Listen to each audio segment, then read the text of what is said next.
Afternoon, America. Brian J. Blum here. I want to welcome you back to another episode of What the Fuck's Up.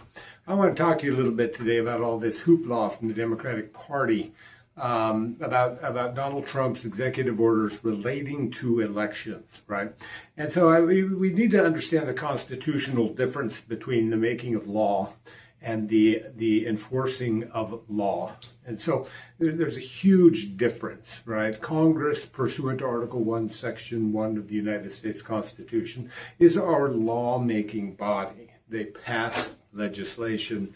If both houses passes it in the same form, then the president signs it, it becomes law. We know that Congress has used its Article 1, Section 4 power and authority to make law regarding elections. You have all the Democrats out here yelling and screaming, oh, the elections are in the hands constitutionally of the states and not the federal government. Well, that's a complete misrepresentation of what the United States Constitution says. Article 1, Section 4, the Times, Places, and Manners Clause, does specifically state that the states shall make laws pertaining to the times, places, and manners of electing federal representatives to office, semicolon, but Congress shall have the authority to make law when it sees fit to alter or change those regulations or to make new laws as it sees fit regarding the election of federal officers, right? And so this isn't, a cut and dry, oh, it's states' rights, states' rights. I looked through history, and in one of my recent videos, I looked through all the acts that are related to elections that have been passed by Congress since the Voting Rights Act of 1964. About 8 different acts passed by Congress relating to, in some way or another, elections within the United States of America. There are a whole host of other statutes that also pertain to voting in the United States of America.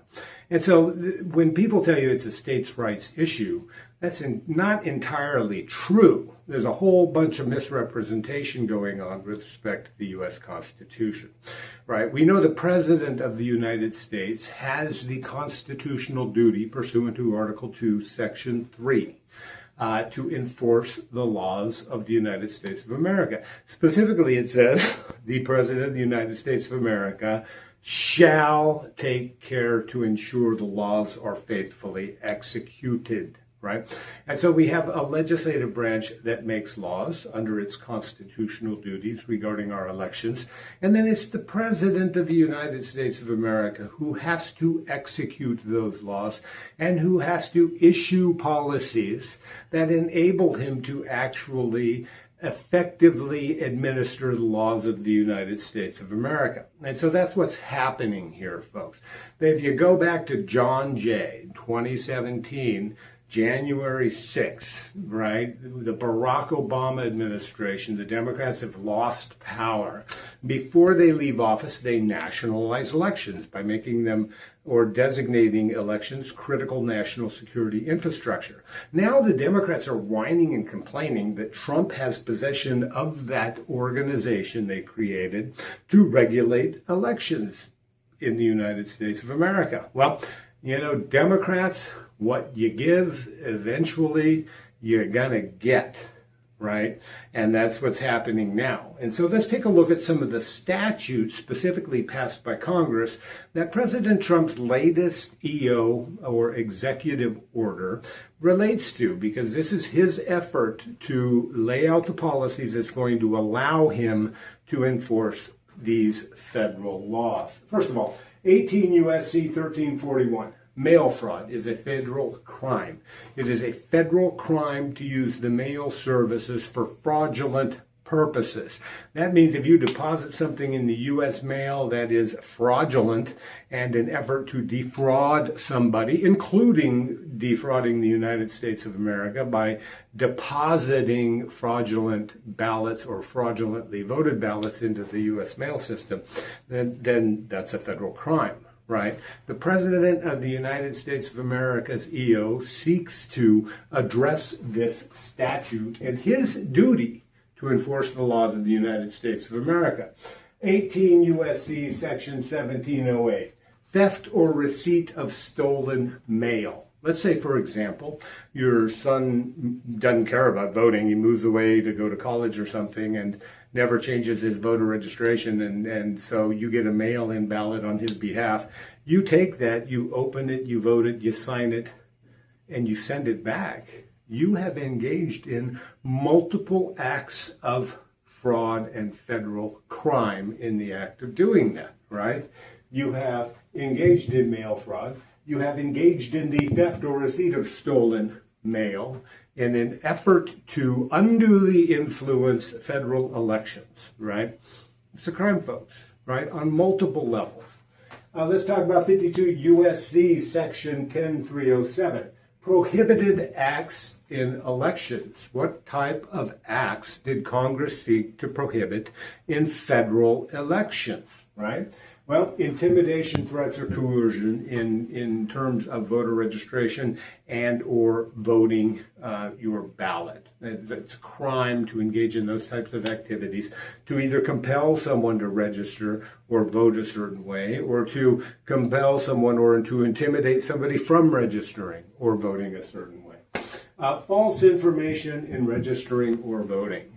False information in registering or voting.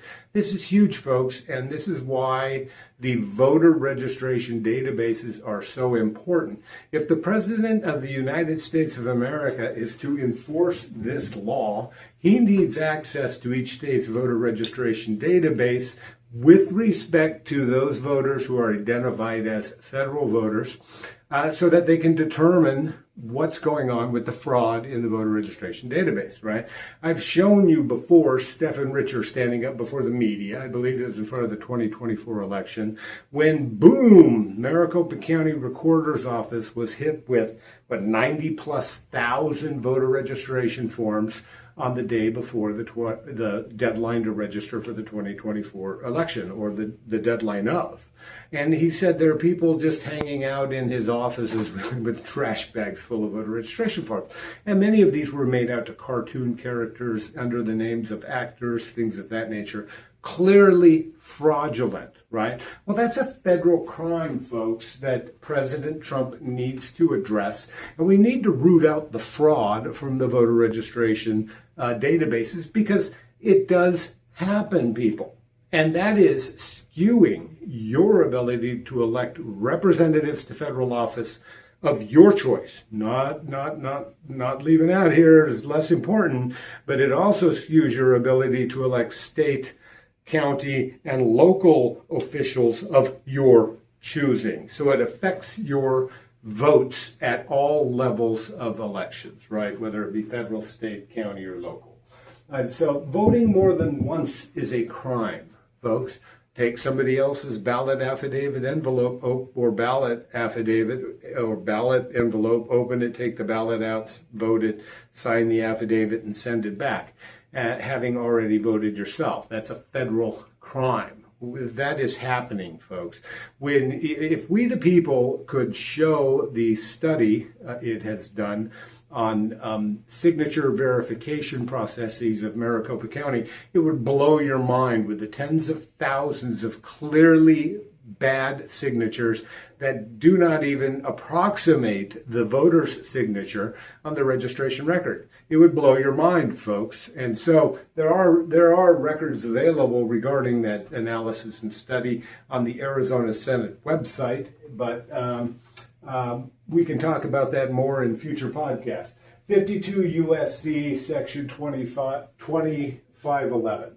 Criminal penalties, right? It's a crime to knowingly and willfully deprive, defrauds, or attempt to deprive or defraud the residents of a state a fair and impartially conducted election process.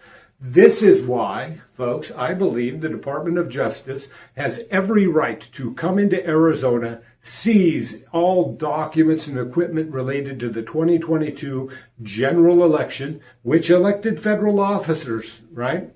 And to determine what happened in that election, folks, because the people of the state of Arizona were clearly denied a fair and impartially conducted election, especially with all of the elections officials running around censoring conservative speech, especially surrounding elections, folks. That denies you Censoring your speech denies you a free and fair election, period. No questions asked, right? Subsection A, the procurement or submission of voter registration applications that are known by the person to be materially false, fictitious, or fraudulent. Again, this gets back to voter registration and all of these non-governmental organizations that are submitting many fraudulent voter registration forms on behalf of fictitious or non-existent voters, or even on behalf of a voter that slightly changes their information